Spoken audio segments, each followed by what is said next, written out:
A reading from the Gospel according to John. But Thomas, who was called the twin, one of the 12, was not with them when Jesus came. So the other disciples told him, "We have seen the Lord." He said to them, "Unless I see the mark of the nails in his hands, and I put my finger in the mark of the nails and my hand in his side, I will not believe."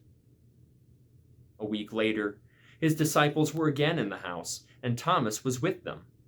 Although the doors were shut, Jesus came and stood among them and said, "Peace be with you." And then he said to Thomas, "Put your finger here and see my hands. Reach out your hand and put it in my side. Do not doubt, but believe." And Thomas answered him, "My Lord and my God." And Jesus said to him, "Have you believed because you have seen me? Blessed are those who have not seen and yet have come to believe." The word of the Lord.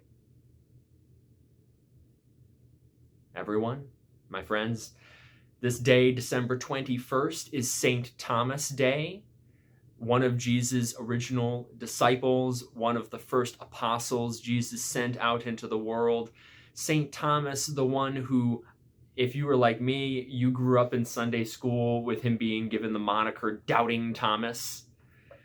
And he was called Doubting Thomas because of this story about how he couldn't just accept on faith that this miracle of Jesus coming into this world and dying for us and being resurrected and saving us.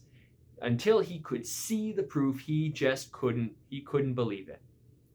And when I was in Sunday school, I felt like it was taught to me rather as a sign of, don't be like Doubting Thomas. You should just have easy faith. Don't be like that guy. Be like the other disciples. It rather made me feel for a long time like there was something wrong with my faith, because there are times when I struggle with my beliefs. There are times I want easy proof. There are times I wrestle, and it made me feel for a long time that the fact that I was wrestling with my faith meant that there was something weak about it, something wrong with me.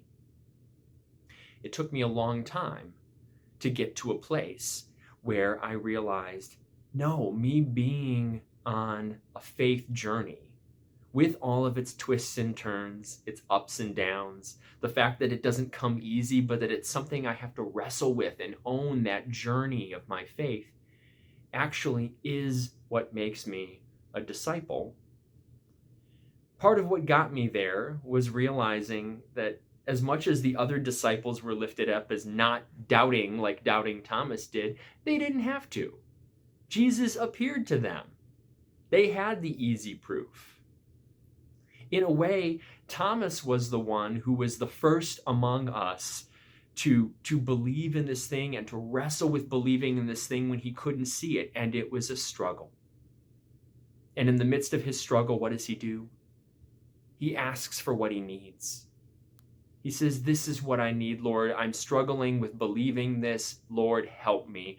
And then what happens? Jesus helps him. He comes to him and he doesn't cast him down and say, "You fool, you didn't believe, you're not worthy of being my disciple." No. He holds him in the same esteem that he holds the other disciples. He sends him out as an apostle the same as he sends out all of his other apostles. In fact, what he does is he invites him into a process of belief. He says, "Do not doubt, but believe." And then he says, "Come to believe." Jesus is talking about belief as a process. It's something to work toward. And that's what we get to spend our lives doing. I don't know if your faith is always easy for you. I have a guess that for most of it probably has easy moments and hard moments. But the point of it is not to just achieve faith, check it off and say, "There, I'm done with it." Like Thomas, it's about living into the process of constantly asking, what do I need in this moment to help me with my belief? Reaching out to God and asking for it. And you know what? I believe that when we do reach out to God and we ask for help with our faith, I don't think it just gets handed to us easily. but I do believe God is in the process of that journey with us. And so, for Thomas, the first example of somebody who struggled in his faith to believe in this thing that we believe and invites us all into that journey with him, we lift him up in thanks. Amen.